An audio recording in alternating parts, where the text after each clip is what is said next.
Hey guys, how are you all? In order to transfer data from your Android mobile phone to your iOS mobile phone, we just need an application to be downloaded from Google Play Store, and then you can transfer your data from Android to your new iOS mobile phone very easily and very timelessly.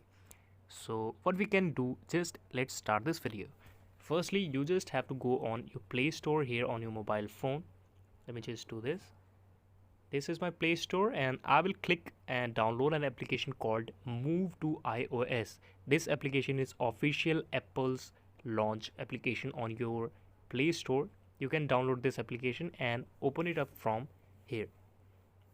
Let it be just open from here. I will agree all the consent from here. Just continue, agree, and then you can click on automatically send your data to your iPhone, and then you can connect both the iPhones with a code and your Wi-Fi with Bluetooth. So this is the video. Thank you so much for watching this. Please subscribe the channel if you liked, and we will meet again with the next and the best video with all of you.